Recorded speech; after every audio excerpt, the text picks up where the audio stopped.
Babes Behind the Beats with Jess Bowen and Bowie J. Hello, it is Bowie Jane with Jess Bowen for Babes Behind the Beats. G'day, Jess. G'day, Bowie. It's lovely to chinwag with you. It's lovely to chinwag with you, as always. Our favorite time of the day. That's right. And you've just got back from New York. I did. Yes, I was gone for like a week.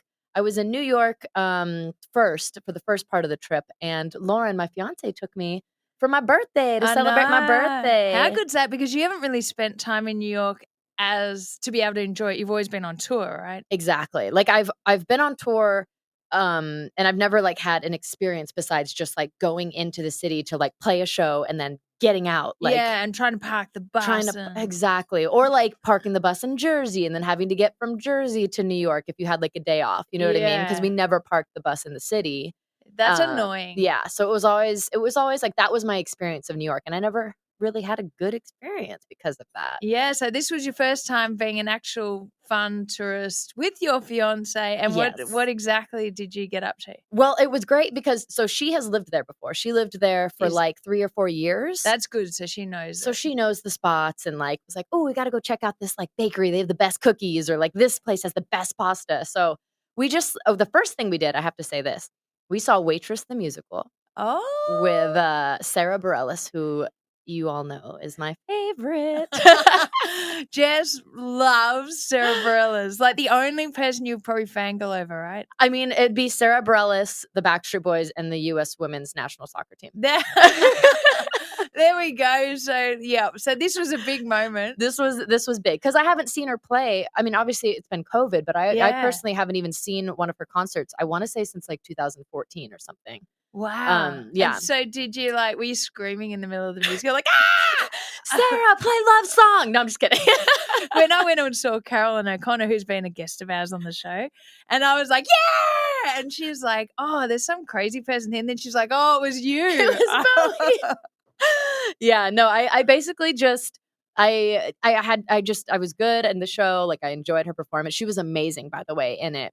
She wrote the whole, like all of the music for this musical. It's too, incredible. Which is amazing. Yeah. And she hadn't been really been the lead in it since I think like when it originally opened or something. But now that it's back on Broadway, she's like doing like a 6-week thing or something like that. But anyways, cool. It was amazing.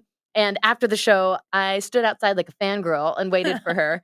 And I have a picture from afar. I'm like probably like 10 rows deep because everyone was waiting around. And I was like, I don't think she's going to come out, babe. Like, whatever. We can just go. And then all of a sudden I hear everyone screaming. And I just whip my phone out and I just start snapping photos. You're like, Sarah, over here. Over here. I love you. Please notice me. No, I just was like, oh. And then I took a picture. I was like, oh my God, I got a good picture of her. And that was all I cared about. And it's like, not even like I'm with her. You just see me like, you see her and I'm like so far away. Yeah. And I was so excited about it though. Like it was the best thing. It's so good. But wasn't it funny because you text me and you said some Somerset fans were there? Yes. That was so crazy because it was like randomly, I'm like walking down the stairs after the show ended and there was a Somerset fan there who stopped me and like took a picture with me and was like, I'm coming to the show in January. I can't wait to see it. I was like, oh my God, like what are the chances? Then I walked outside and there was another group of girls out there. Yeah. And they all were like, oh my God, Jess? And I was like, wait, what? Like, and then they're like, and they stopped me and like, were like asking about the show. You know what I mean? They were just talking to me for a little bit. And then there was another fan that was there that had tweeted at me. All Somerset. Yeah, all Somerset fans that were there. And I was like, what are the chances that like I would run into, you know, I mean, I guess maybe there are chances that I would, but just the fact that like we ran into each other at the show. So funny. You're there trying to get Sarah Bareilles, they're trying to get photos of you. I'm like, Sarah, notice me. And then I'm like, oh, wait, let me take a photo. No, it was funny. It was really funny. And I was like, Sarah, why won't you notice me, please? So Sarah, can you please tweet her back? Sarah, oh my God, please. No. I like playing into it a lot. Like that I'm like, because of course I'm a fan of hers, but I wouldn't be like, if I met her, I wouldn't be like, oh my God, like I love you so much. You'd be cool. You'd be like, hey, I'm Jess. Hey, do you need can a drummer? I please be your drummer? Actually, you could. Yeah, that would be awesome. But yeah, so like that was really awesome that we did that the first day that we were there because we got in late at night on Wednesday or Tuesday night. So that was Wednesday during the day. And then we went out to just honestly the whole time we were there, I feel like we just like ate and drank. You know what I mean? Great. That's how I like to spend my vacations. Besides seeing that show, it was like, let's go like find the best restaurants that we want. So then we got like ramen that night and it was amazing. Great. And we were just bar hopping around some like the Manhattan area. And then the next day we did like a birthday lunch for me and a birthday dinner and then celebrated with some friends out in New York for my birthday. Because then the next day on Friday was when we left New York. So then we went to Maryland that day. So we just did all the birthday celebrations before that. Oh my God. It's insane. Yeah. Well, that's good. I'm glad you got to meet Sarah Bareilles. Sort of. Yeah. I got to see her perform, but hopefully I'll meet her sometime. That's so good. Well, okay. Well, you're back from New York. We're in studio and we're excited today because we're chatting with Gordi, singer-songwriter from Australia. She's really well known in Australia, so I'm excited. And you actually know her as well. I do. I'm a big fan of hers. There's this song called "Can We Work It Out" that I love, and I think that song showed up on one of my curated playlists on Spotify years ago, and that's how I know her. But of course, she has, people probably know her. There's the song called "Postcard" with Troye Sivan that she's featured on. Yeah, that's a massive song. So I'm sure people, if you heard her, you would know her. Yeah, she's and great. Interestingly, she's a doctor as well. And so she'd quit being a doctor to do music, but then COVID hit, so she's had to go back to being a doctor because you can't be touring. So like her Sydney Opera House gigs cancelled, all of that stuff. So I'm sure she's going to chat to us about all of that. Yeah, can't wait. Yeah, can't wait to get her on. G'day. It is Bowie Jane with Jess Bowen for Babes Behind the Beats. And today I'm so excited because we have a fellow Australian, singer-songwriter, Gordi. Woohoo! Welcome, Gordi. Hello. What's up? Thanks so much for having me. That was a great introduction and lots of B's to get around. That's I'm right. impressed. I know we have trouble with our own names. I'm Bowie Bowen. It really is a tongue twister every time. I don't know why we picked that name with our names combined. No, it's great. It's good to have you here. Thank you for doing this. As Bowie mentioned, big fans of you. I think earlier we mentioned to you that "Can We Work It Out?" It was a song that I had on repeat the day that it came out, I feel like. And you've had just an amazing career. So we kind of want to just dive into, I guess, from the beginning, taking us back to what even got you into music to begin with. Yeah. I've been like singing and playing music my entire life, which, I've, always really loved. Music's always been such a big part of my life. And then when I finished high school, I started studying at university and I just really had a craving to play music live. It wasn't about kind of launching a music career, but I really wanted to kind of get out into the live scene and start playing. And I was always kind of writing songs from the age of about 13. So I was kind of still doing that. And I was on government youth allowance, university support checks, and I was saving them up so I could get into the studio and record one song at a time. And over the years of 2012, 2013, I was just playing in pubs and, in band rooms. And then in 2014, I saved up that money and I recorded a song and I uploaded it to this website called Triple J Unearthed, which for anyone who's not Australian, Triple J is sort of our premier alternate radio station. It's actually government funded, which makes it kind of weird, but it's sort of any sort of alternate or not mainstream pop artist. Triple J is kind of the place that you want to get your music played. Yeah, it's definitely number one for sure. Oh, it is, yeah. And so they have this online platform called Unearthed, and anyone can upload songs there. And they kind of picked it from there, and they started playing it on the radio. And then I sort of saved up money, recorded another song, did the same thing. And the third song that I recorded and released was "Can We Work It Out?" And it just kind of started to get a bit of traction in different territories around the world. And then I signed with a label here in Australia. And it was in the days where CMJ was a thing in New York, and I flew over to New York in 2015. How does that happen? How does that happen where you're an Aussie girl who's getting the opportunity to fly to New York to get signed, basically? Yeah, I don't know. I think we just went through, all those sorts of showcases have some kind of application system from memory, and I think we just, applied and they said come and play, and we flew over there, and the label that I was, had always sort of been I'd love to sign with this label if all my dreams could come true. they came to all my shows, and they're a label called Jaguar. And they then flew back to Australia and watched me play at Big Sound, which is like our equivalent of CMJ or South by Southwest. And at the conclusion of sort of that period, they signed me. And so that was like, that sort of felt like a bit of a beginning. Not that I'm saying that you need to have a record label to start a music career. I don't actually think that's true. But, for me, it was sort of an important step because money and all those sorts of like things that, support. Like I finished recording my first EP that came out in 2016, and then I recorded my first album that came out in 2017. And yeah, it was just like a very, very small forming snowball that was slowly rolling to today. So does that mean you were signed in America before Australia, or it was sort of both at the same time? It all kind of happened at once, I think. I think potentially I actually ended up signing in Australia just after I'd signed, with Jaguar for the rest of the world.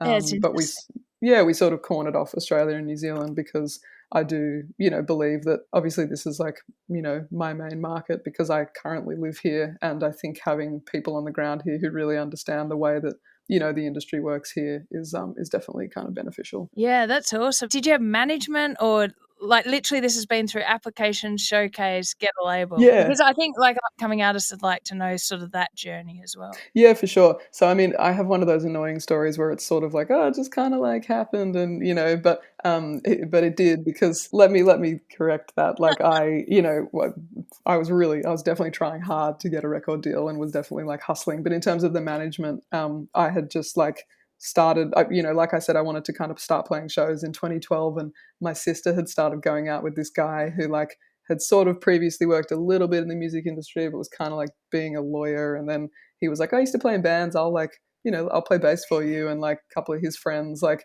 used to have this band. They used to have a band actually called Wormholes Exist. And the whole joke, like as I was starting playing, was like that it was actually just Wormholes Exist with a new lead singer, like which was me. But anyway, the guy who was dating my sister at the time is now her husband and my brother-in-law, and he's my manager. So he was sort of like helping me out in the beginning, but then that's good. We kind of grew together, which I think is a pretty common story. Like often, a manager will pick up an artist as their first artist. And so we've definitely done a lot of like, growing and changing together. But he was, super instrumental in kind of, getting all those sorts of deals across the line, and helping, like giving me various leg ups so that I could play my music to the largest group of people possible. And helpful that he was also in the music industry but also a lawyer, so like knows the legalities, not gonna but be a also pushover. but also knows the music industry, so you've got the best of both worlds there representing you, Very so that's handy. awesome. And now a family member, so that's cool. One thing I want to know is like, so you come out of school and you're at boarding school for 5 years, is that right? Like, which is 6, pretty cool. Yep. So I was at a school which had boarders, and I was a daywog.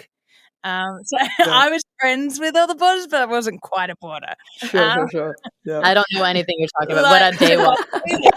When you want to hang out with the boarders and you want to be a boarder, but you're not a boarder. Okay, I was like, you gotta explain this to me because I have no idea what you're talking about. Like all my friends were boarders.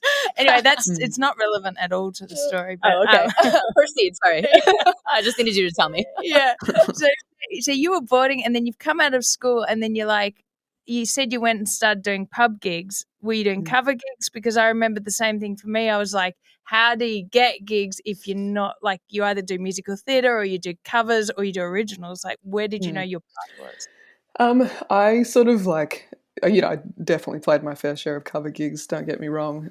So that was sort of, definitely where I guess I started. And then I would try to, amalgamate a cover set and, get as many originals in there as possible. Because often I was playing covers by such obscure artists anyway. I was like, no one's going to know, if they're my music anyway. And then I think like, our sort of strategy, and I say ours in my manager and I, like in the beginning was just to, anyone we knew we were hitting up being like, we'll come and open for you, come and support, and I'd get like $50 to do an opening set and end up paying my band in cases of beer. And it was sort of like a very like slow, pretty organic process. And I think in terms of then like launching more formally into like a live music setting, I think it's all tied to releasing music. So like it wasn't sort of until I had a song that was getting a little bit of traction in 2014 that I started getting more legitimate gigs where I'd open for a band that might have music on the radio or those sorts of things. But it was definitely a couple of 2-3 years where I was just like playing anywhere and everywhere and playing covers and sometimes playing originals. And I think that for anyone that is like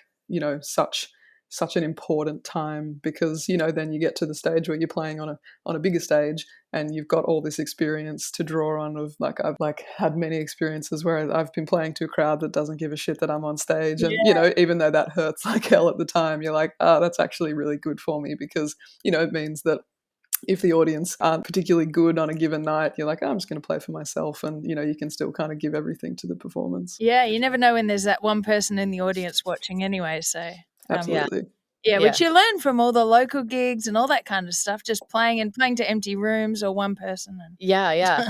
and I might be jumping timelines a little bit from just this last question, but I'd have to bring up the fact that you're a doctor and you were living this life, right? Where were you doing both at the same time? Yeah, so as I said, I finished school and then I took a year off, like went traveling, and then I had gotten into, we in Australia have like, you can do medicine as like a postgrad or an undergrad.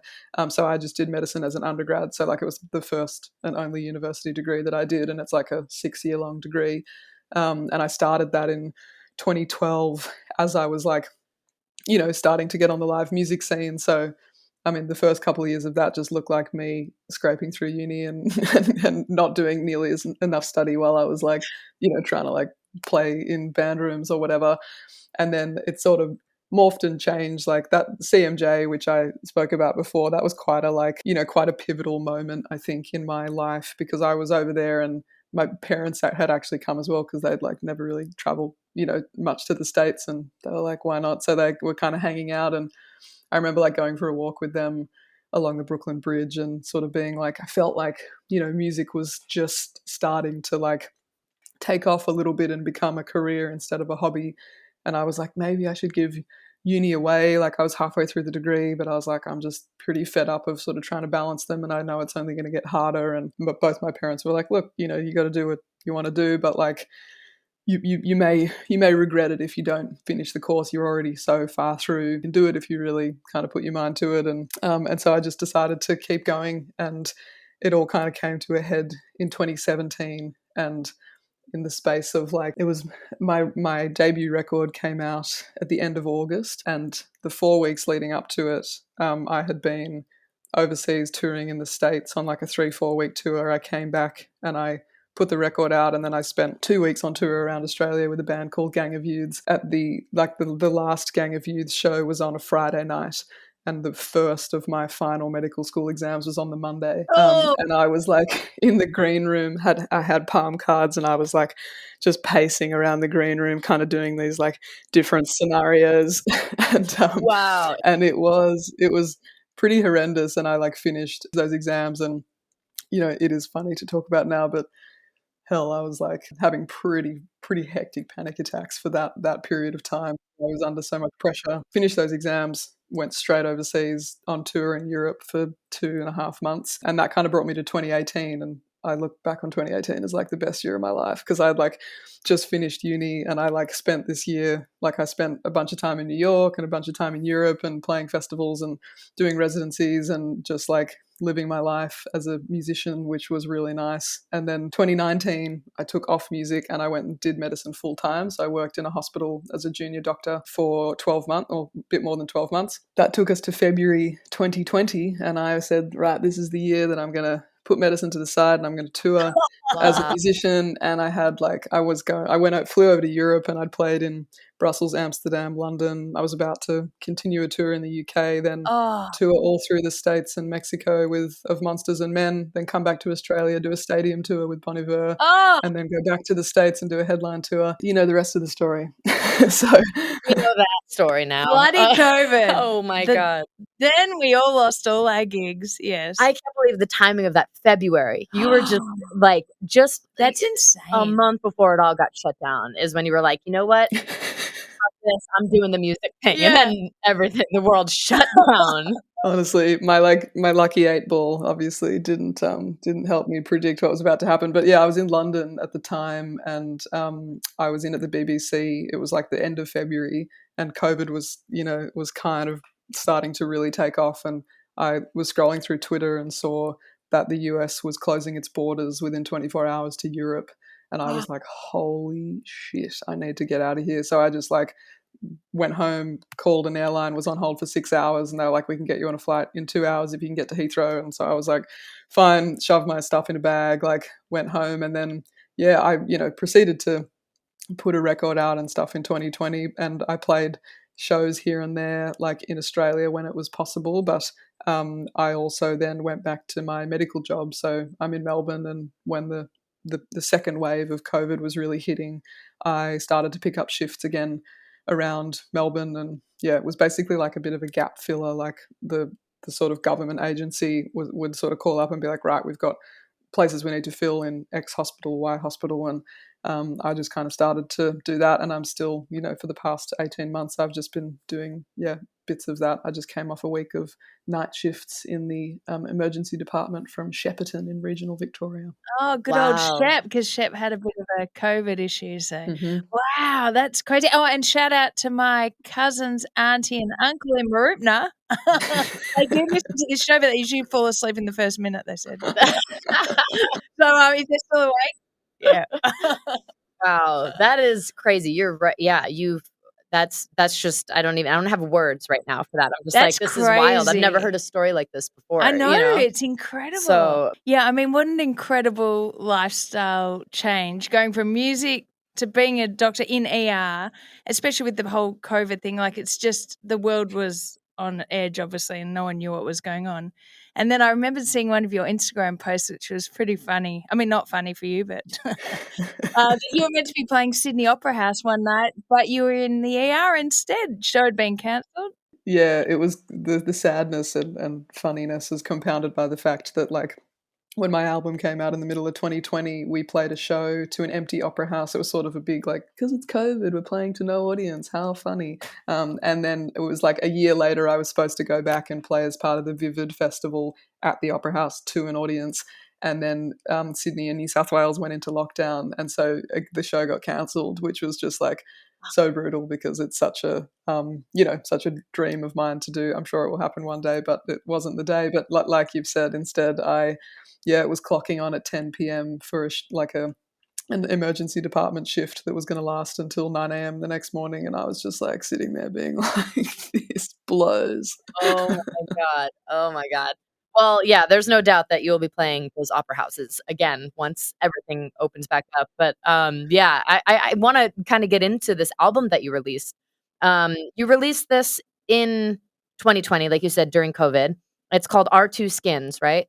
And was this the record? You were working with the producers Chris Messina and Zach Hansen? Is that who you did this record with? Yeah, that's right. So in the sort of timeline that I was running you through before, like the 2019, when I was working full-time as a doctor in Sydney, I had 4 weeks annual leave, and I wanted to make a record in 2019 to release in 2020. And so I was like, right, I've been allocated my 4 weeks in April. This is the time I've got to make the record. And the kind of backstory leading up to it was that this year, 2018, the best year of my life, I spent quite a lot of it touring with a guy named Sean Carey. I was playing in his band, and we drove around the States a couple of times, and in this little van, and in the van were Chris Messina and Zach Hansen, because Chris was doing front of house and Zach was playing drums. And I was just working on demos on my laptop in the back of the van as we were kind of driving around. And they would listen every now and then, and at the end of that sort of time they were like, look, I don't know how you want to make a record, but we'd love to be involved if that's something you'd be into. And I was like, that sounds cool, but I don't know what I want to do yet. And so I just was thinking about it, and eventually had this group of songs, and decided that the 4 weeks annual leave in 2019 was going to be the time to record it. And I didn't really want to fly overseas in that time and lose a couple of days to jet lag, and also the studio that they normally work in, called April Base, which is in the middle of Wisconsin, where I finished up my first record. It was under construction, and there was something about this record, Our Two Skins, like, which was so kind of personal and so intimate, and I wanted to make it in a really like safe space. I grew up on a little farm outside of a town called Canowindra in the middle of New South Wales. It's like 4 hours from Sydney, and there's an old cottage on the farm that was uninhabited but for rats and possums and stuff.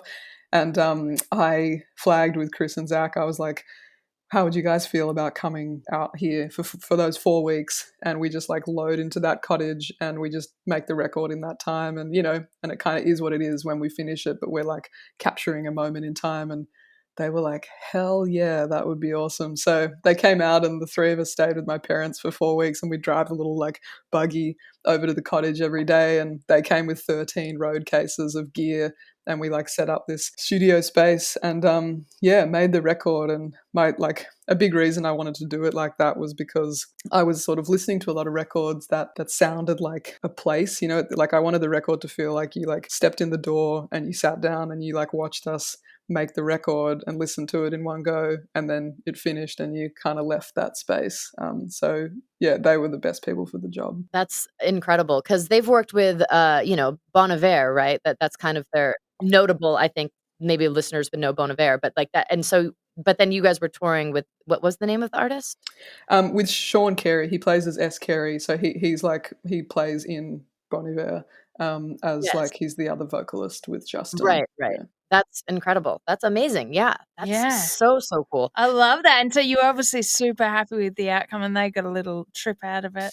And it was really sweet. They they became like part of the family almost. They were there for Easter, and my like sister and her like new kid were there, and like Chris and Zach like will still exchange emails with my mum every now and then, and like it was just like a really sweet time. And the record kind of details this journey I took, figuratively speaking, in terms of like starting this new relationship. It all started at that sort of crisis point I was talking about in 2017, where I was finishing uni and I was like putting out an album, and I was kind of falling out of love and I was falling in love, and it was a lot of like questions of identity and sexuality that I was sort of dealing with for the very first time. And the end of that whole story was really at the end of 2018, when I returned home and I was spending a bit of time with my grandmother, who I was really close with. And she was a woman from a sort of pretty staunch Catholic background and grew up in country lived her life in country New South Wales. I, got to introduce my sort of partner to her, which was a pretty special moment. And it happened to be a week before she died. I grew up 100 meters from her. So the cottage where we made the record, we could look out the window and see her house. It was just like, there was sort of so much raw emotion and so much feeling in the record. And I felt like it was so necessary to be in the right kind of space to sort of inject it all in there. Like most of the songs were pretty finished, bar a few, which we sort of did from scratch again. But Chris and Zach have this ability to, take what sounds finished and then rework it and reamp it and make it so much more interesting and beautiful. And yeah, all those things combined, meant I was really, really happy with the outcome, and it felt really sort of true to the story, which is what I care most about. Speaking about these personal experiences, as you mentioned, you were kind of coming to terms with your identity a few years ago. And I wanted to bring up your partner, Alex Leahy. Is that right? And she's a singer-songwriter as well. And I was wondering, my personal question is like, how is that dynamic as both being songwriters? Is it therapeutic to like write together? Because I know you guys just released a song recently together, and I don't know, maybe you have done that in the past or not. I don't know. I know recently you just did this, so I'm wondering how that process is, like dating a fellow singer-songwriter. Yeah, or is it like you didn't wash the dishes? You're No, look, yeah, I mean, it is it's great, it's a beautiful relationship in every sense, and like that extends fortunately for us to creative output as well. And yeah, that song we put out at the start of the year called Dino's, that was sort of the only formal collaboration we've done. But she put out a song for this movie called Mitchells versus the Machines that came out a few months ago, and I co-wrote that with her. And yeah, we've been kind of making more and more music together. We don't necessarily know what it's for, but it's it is really nice to work together, and often just feels like got access to a second brain to, you know, look sort of critically and thoughtfully at work that I make. So it's a really nice thing. But yeah, I can imagine it either works or it doesn't, you know, for a lot of people. And fortunately for us, it does. That's awesome. That's amazing. Yeah, I was like, So I was cool. curious about it. I was like, I wonder if it's like a good, you know, because clearly, like you said, you released the song Dinos, which is an amazing song. I was listening to it earlier, and I'm like, this is so great. And I'm like, why haven't they put out more music together though? So what's the plan then for, I know it's a bit hard with COVID, but for touring, like what will happen with the album, promoting that, I guess? Yeah, so I feel the whole COVID thing, like it's really been quite a like grief cycle, and I mean obviously that is like much more literal for many people around the world who have dealt with, you know, significant losses, and so, you know, anything I say pales in comparison. But with like specific reference to putting an album out and not being able to tour it, it feels like a loss, you know, like I feel like I haven't sort of properly lived and breathed the record like I wanted to. I mean, I've gotten to tour it in Australia, but my plan is to, you know, to do a lot of touring next year if the world allows it, which it seems like it will. I don't really want to move on from the record yet, but I also recognize that it came out more than a year ago. So I need to sort of have, you know, something that's out there that's new, that, you know, might not, like I don't quite have it in me to sort of dedicate a whole new body of work, put out a whole new album yet, until I feel like I've kind of got closure on this last one. But I think probably a way to mitigate that is to, which I'm planning to do, is put out a series of singles, you know, over the next kind of 6 to 8 months. Oh, that's cool.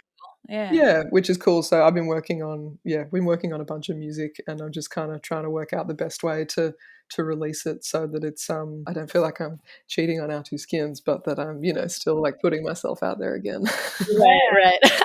And Sophie, I'm sorry again to jump back. I just like questions keep coming up that I'm now remembering to ask. And basically, I'm just curious about, you know, you have this song that you're featured on with Troye Sivan called Postcards, and I'm just wondering, how did that come about, that collaboration? Yeah, that was interesting. So I think it was actually the song "Can We Work It Out." Troye, you know, came across it somewhere on the internet, and he like put out a tweet about it like a few years ago now when it came out. And it was funny because my Twitter traffic is usually light to moderate, and anything that he tweets, it's just like millions of people are like all over it. And so he like mentioned me in this tweet, and I was trying to open the Twitter app on my phone. It kept crashing, and I was like, what's going on? That's really weird. And anyway, finally logged on and saw what had happened, and I was like, oh man. But that was sort of the beginning of this like, you know, nice little like friendship. And so we would communicate, you know, online, and then his team got in touch and were like, would you like to write a song and do a session together? That's and crazy. Yeah, it was really cool. I was in LA, I think it was the beginning of 2017. Yeah, I'd actually just had like a massive night out on the town, and I'd like gone to bed quite late, and then my alarm went off the next morning, and I was like, what have I got on today? And I was like, oh my God. And so I like got my shit together, and then rushed to the studio, and me and Troye and this other producer engineer named Bram in Score were in this room together, and I just like sat down at they had this little white baby grand in there, and I like started playing a few chords, and Troye was like, oh, I love that. And then we wrote this song in like probably 2 hours. And I just recorded the piano there on the day, and like some vocals, and then it was sort of, I didn't hear anything really for like a year or something, and then they kind of came back to us, and they were like, you know, I mean, records like that by such big artists obviously usually have a pretty wide selection of songs, you know, and then cuts down to what's actually going to make it on the album. And they said, oh, it sort of made the shortlist for the record, and I was like, oh, that's amazing. And so I jumped in a studio here in Melbourne, and I recorded like a bridge and some vocals and flew them over, and I was like, hopefully like the bridge, you know, adding a bridge gets it across the line or whatever. And yeah, they let us know that it was going to be on the album, and I was so stoked. I'm such a fan of Troye and everything he stands for and all of his work, and it's been so beautiful to watch his growth over the past few years. And yeah, he's such a delightful person. So we actually have been doing a bit more work together recently. Incredible. Wow, exciting. Good. Oh my God, that's incredible. Well, you know, on that note, we'll say thank you again for being here. We have one last thing that we do with our guests, and we do a little quiz. I know we didn't tell you about it, but it's like a this or that. Yeah. Okay. It's a this or that It's thing. all So on the anatomy. No, so- no, I know. it's not. Oh my god, I'm so triggered. I can like feel my throat closing up.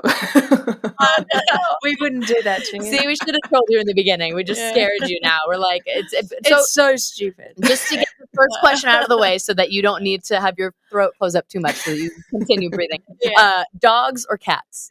Cats. Okay, well, cat that's wrong, person. but, Wrong. No, I'm yeah. kidding.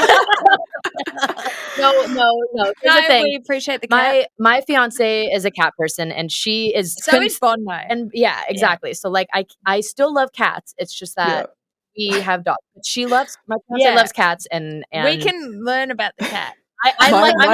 My response to that has definitely changed over the years. So like, people that believe that you always have to be a dog person, maybe it turns out in life that you're a cat person.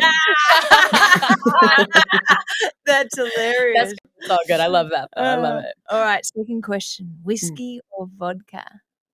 Vodka. Right answer. Correct for Right her. answer. Right Wrong answer. for me. But Right I'm answer. drinking vodka right now. Okay, third question. Beach or snow? Beach. Yeah, Yeah. okay. I mean, we're happy with that. I went skiing one time in my life, and a ski sliced through my leg, and I still have a scar from it. So I'm definitely a beach person. That's fair. That's That's legit. fair. That's fair. Snow can be way more dangerous. Yeah. So understand. Yeah, we'll give you that one. It's like literally no one ever says snow. We had one person once who said snow, and we're like, woo! Yeah, no one says no. It's like understandable. Everyone likes the warm weather, right? Yeah. And always we go quiet after they go beach, and we go, oh, okay. Yeah. All right, this question is, would you prefer to be the headliner or the opener? Oh, the headliner, for sure. That's legit. Yeah. It's yeah. Some people it say is the opener. ultimate, really, Yeah, but there are benefits. to it's the both. circumstances is what people come down to, right? They're like, well, if it's an opening for, I don't know, like fucking the Rolling True. Stones or whatever, you know what I mean? They're like, it depends on the circumstances is what people Yeah. yeah. No, I hear But that. obviously headlining is always the goal. If you were to be an opener, God forbid, who would you want to open for? I've done my absolute fair share of opening, and I will continue to do it. And I do love it so much. And I, have been very fortunate that a lot of people on that list of who would I love to do it for, I have actually played a lot of those shows, which has been really nice. But Carole King, Oh, Wow, that's a great answer. Great love answer. her, and That is would great love to open for her. We approve. Wow. We approve. That's a great one. I win the quiz. Yeah. Man, you win this. You No. win, but you have one more question. There's one more question. It's a decider. Yes. What do you have on your rider? Like, what are your must-haves on your green room rider? Yeah, true. I always ask for gin and red wine. That's like definite musts. Hummus, because I'm a basic bitch like everyone. What Everyone is does. hummus? It's like the tour. Everyone on tour. It's hummus. It's Everyone an easy thing to answers have. it with hummus. Yeah. Oh, but I mean, especially there's like different brands of hummus. But Pilpul hummus is my go-to. I like carrot sticks, bit of fresh guacamole, and corn chips. Also chocolate, but only for after the set. Love it. All right. You did pass with You flying passed. colors. Yeah. You got a few wrong, but you passed. few subjective answers incorrect. Oh man. All right, Sophie. Well, thank you again so much for being here. And Yeah. for, some of the listeners who might not already be following you on social media, do you want to give us kind of your handles so everyone can follow you and make sure they're keeping up to what you're up to? Yes. Let me just check what they are. Gordi Music on Instagram and Gordi Music on Twitter as well. So that's easy to remember. All around Gordi Music. So everyone go follow Gordi. It's at Gordi Music, and obviously we'll be tagging you in everything. But again, thank you so much for being here, and especially with the time zone difference. We appreciate you getting up and having a coffee with us and and starting your day with us. So thank you so much. Thanks, guys. Thanks very much.